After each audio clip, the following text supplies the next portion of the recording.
Everyone, it's been Pixie here, and today I wanted to talk to you about the haves and the have-nots of witchery. Now, everyone sees other people's altars and they think, oh, they have a beautiful altar, and I don't have an altar like that, and, we all, like the grass is always greener on someone else's altar. And this video is for the witches who don't have a lot of money or resources, the witches who are just starting and think that they should have all the things and everything like that. So I'm going to show you that you don't need all of this to have an altar and have it look beautiful.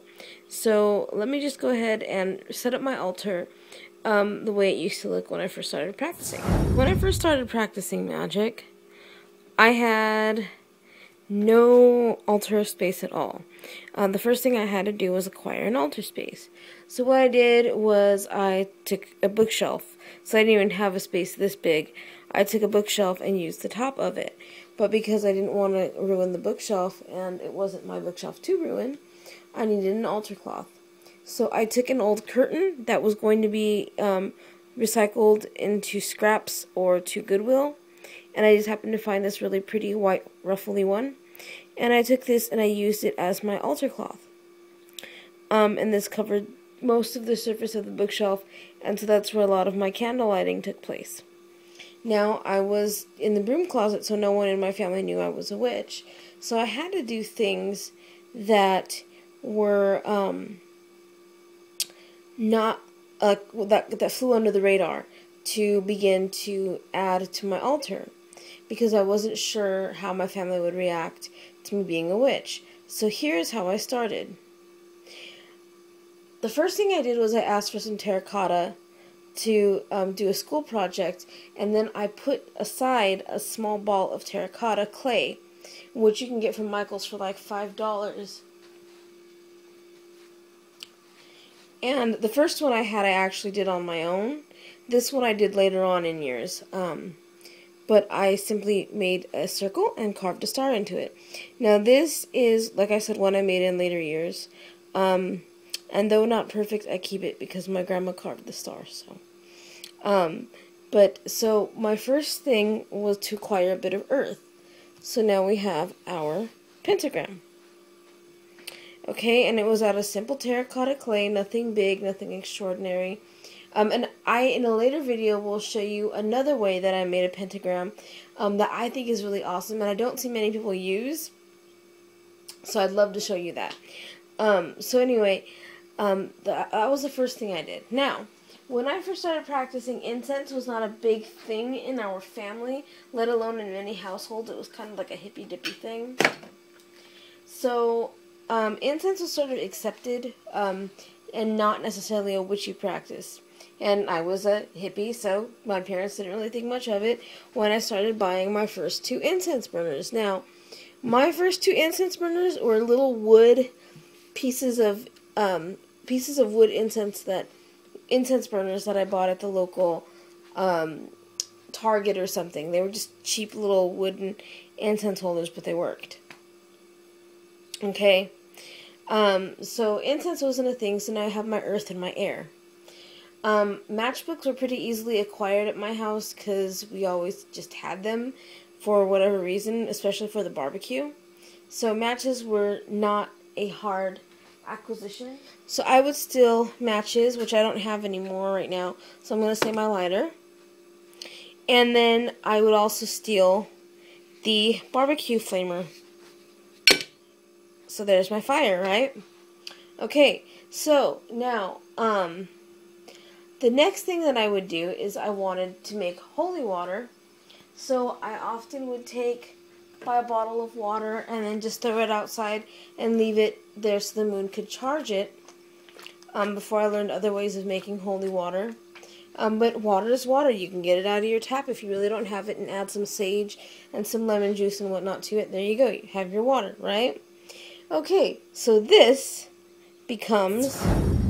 Now, in later times, as it just I just totally went over to the hippie side, according to my family, I started acquiring other things, such as my bell, and then god and goddess candle. And then after that, I discovered the magical world of letter opener Athames. And I mean, then you have a setup, right?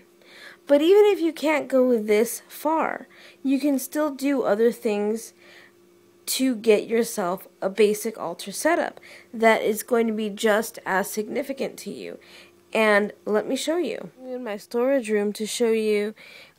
These are actually my very first altar bells. And they're just little tiny bells.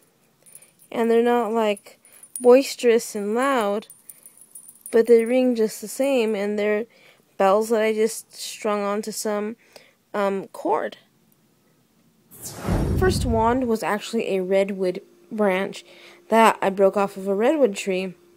And it was a little bigger than this, but this would be a perfect little wand to use. I mean, you know, your wand just basically aims your intent if that's what you need, or if this is, you know, what you like, you know, little branches, you can sharpen this a bit and use this to inscribe your candles.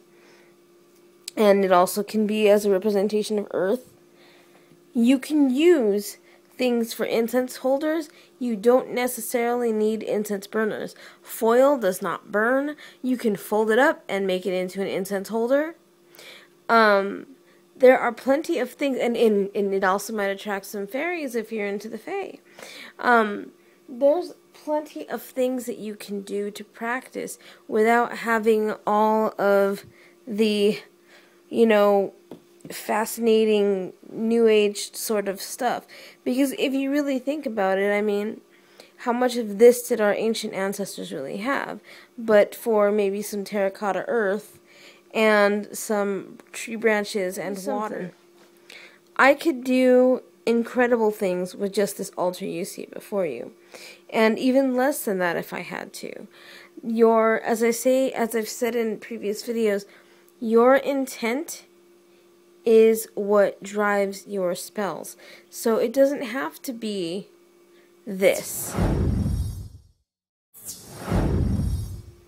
It can be whatever it is you have. And if you are a closeted witch, and if you do have to be sort of flying under the radar, terracotta clay can be used for many things. I mean, make yourself a couple of cute statues, and in the middle of it, just make yourself, you know, a pentacle or a wolf statue or whatever your deities, you know.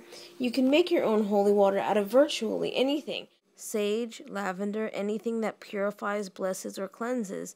That's all a holy water really is. A book of shadows can be something as simple as a 70-page notebook that you would get at the beginning of the year for school. It doesn't have to be fancy pants. It doesn't have to be beautiful on the outside. What matters is on the inside. I mean, just like a person or anything else, you know? I mean, it's just all about what's inside of what you do. The aesthetics don't matter.